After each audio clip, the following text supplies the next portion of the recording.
for their support. Now back to the Wisconsin Vegetable Gardener Radio Show, which is presented to you by Power Planter Earth Augers, the official digging tool. To find the right size for your digging project, visit powerplanter.com. Now here are your hosts, Joey and Holly Baird.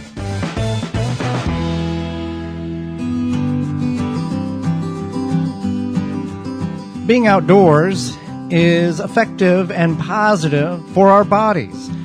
Courtesy of Central Texas Gardener, a PBS program, it's called the Farm Effect is what they provided us for you, and it's very interesting, some of the facts and figures in which is provided in this little thing that you're going to read, Holly. Most of you fans already know of the amazing healing energy that can be found with your hands in the dirt. Digging in the dirt is good for you and also for children as well. The microbes in the garden dirt can help boost your immune system and make you healthier and happier. Unfortunately, we have become a nation of germaphobes, using hand sanitizer and wipes and strong chemicals for disinfecting our homes.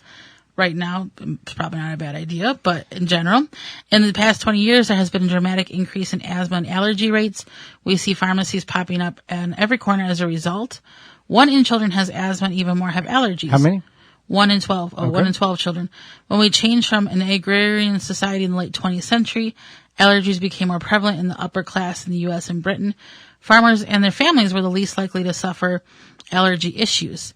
A recent study of an Amish community found that the U.S. found that they had the lowest rates of allergies in developed nations. The study found that these Amish families, including pregnant women and children, worked and played along farm animals and in barns where they were regularly exposed to a variety of microbes. Women are exposed to microbes while pregnant and have been found to have children with the lowest rates of allergies. The initial exposure causes the children have less reaction to pollen and dander, a sort of vaccination effect, which was named the farm effect. The problem is not that the pollen is out there, it's that we react to the pollen, and early exposure to allergen allows children's immune systems to adapt to their environment. A common soil mycobacterium was found to have a natural antidepressant effect on the brain, and it can actually have the same effect as the drug Prozac on the brain without all the side effects. Working in the soil can help stimulate serotonin production, which leads to feeling more relaxed and happy. When we harvest food, the brain produces more dopamine. There is an actual harvest high that is probably linked to our primitive brain when hunting and gathering successfully was crucial to survival. Having your hands in the soil can lower blood pressure and stress hormones to improve memory. Inflammatory skin conditions like psoriasis and gut conditions like Crohn's disease, even arthritis, can be improved by experiencing soil microbes. Gardeners get lots of vitamin D from being outside, and also increase the feel-good hormone, serotonin, and regulate melatonin levels, which leads to good sleep. Children who play outside regularly tend to be more adventurous, confident, and self-motivated, and use their imaginations more. So get the kids involved in gardening as early as possible. Provide them with a window box or container if you don't already have a garden space. You might notice that they will eat a wider variety of fruits and vegetables when they have the experience of growing and harvesting food. And let kids get dirty. Splash in puddles, make mud pies. It's not only fun for kids, it's actually good for them. And if you're feeling blue, a little garden green might be your best cure. Thank you to Central Texas Gardener for providing that script to us. So I just want to note that yes, it is good for your mental health, all of this, but these are strange times we're living in. So if you need some sort of professional mental help, definitely seek that out. How gardening is effective for positive mental health. That proves a lot of the factors in regards to being outside and getting dirty, and how your mood and your mental state can change for the better. So there's many reasons why. We're going to go over a few of them here. One, and this is probably my favorite one, is it helps you practice acceptance. So that means that there's a lot of us who have to control a lot in our lives, right? Like, okay, here's our planner. This is what we're doing. You know, we're doing this on Tuesday and this on Thursday and this on Saturday. And gardening is, you're working with nature. Does nature accept your planner, Joey? No, but sometimes you have to accept what nature provides you, and that's a failure of a crop. Right. So this provides you acceptance. You're like, well, I tried to grow these peas and they didn't work out, so I'm just going to go ahead and accept that, and we'll try again in the fall. What else are you going to do? What else are you going to do? So, and that also leads us to moving beyond perfectionism. Gardening teaches a lot of people to slow down, take things as they go. The plant only grows so fast. Right? And as you and I say, nature kind of sets our schedule. So sometimes you have to accept the fact that that's how nature's going to let it happen. Right. Because across from Lake Michigan where we're at, there's people that's harvesting this, that, and other, and our plants are just babies because we couldn't put them in the ground because it was 28 degrees, and then over there it must have been much warmer. So that that's why you very rarely see the success of a nationwide Garden Talk radio show, because there's so many variables, so many climates, so many regions that if we tell you, this is how you plant tomatoes, well, that's great and dandy. That is how you plant tomatoes, but you have to greatly adjust that time, whether you're in Austin, Texas, Portland, Oregon, or Raleigh, North Carolina. Right. So that's important to think about. So developing a growth mindset, like literally, is another benefit to growing a garden. It helps you look towards the future. It helps you embrace your mistakes. You make a mistake in the garden, you learn from that mistake, you move on. And that's kind of a growth mindset thing. You want to learn from your mistakes, and you kind of move on. Yeah, keep a notepad, take pictures, quit doing what hasn't been working for you, and try something different. Connecting with others. This is a little different right now during the situation here in 2020.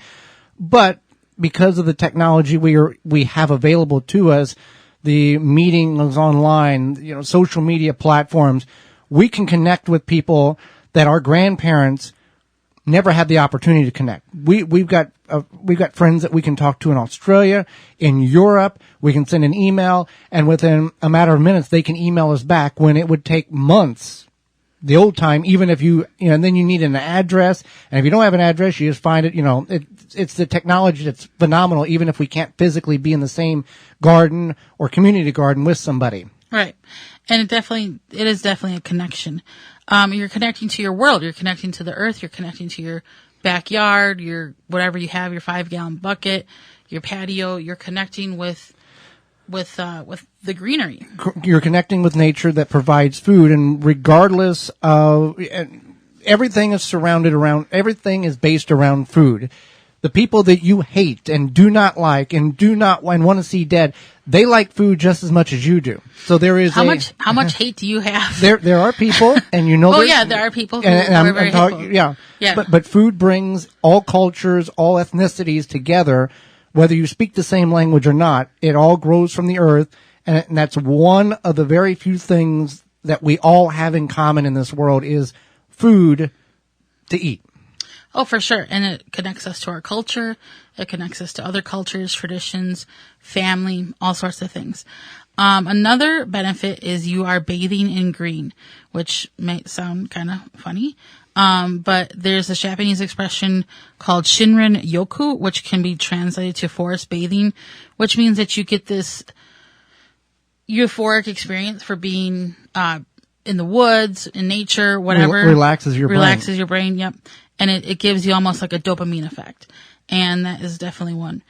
Another thing is it allows you to be present. When you're working in the garden, I don't know about you, Joey, but we stop and we look at the birds. We see the robins hopping around. On the other day, we were watching the mama bird feeding the baby bird. Yeah.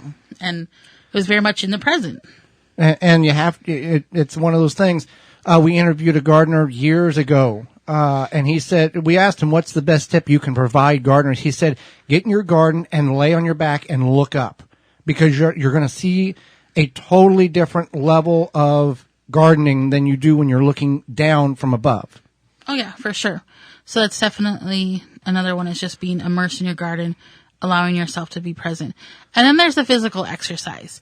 You are bending over, you are squatting down, you're moving around, you're walking around, you're moving your body, and that's important, whether it be just to stretch, to feel good, whether it be to not be in front of a screen of some sort. Right. And you're out there being present, and it feels good. Which is a little oxymoron for us, because we're in front of a screen all the time, and then we're in front of a screen filming for stuff that goes on a screen. So it's kind of, and then we're checking. You're behind the screen. Yeah, we're behind the screen. Yeah. So. Yeah.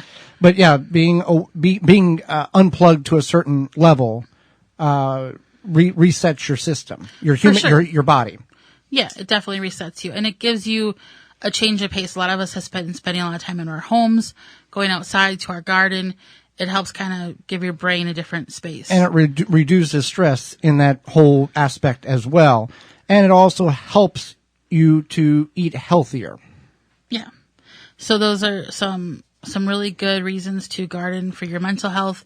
Disclaimer, health. We are not doctors. We are not psychiatrists or psychologists, but these are things that we find that helps us. So I just want to make clear that don't take our suggestions as doctrine or psychological, whatever the case is. So, if you do have very difficult situations, you need to seek professional help in those different areas. Right. For more information, please visit thewisconsinvegetablegardener.com.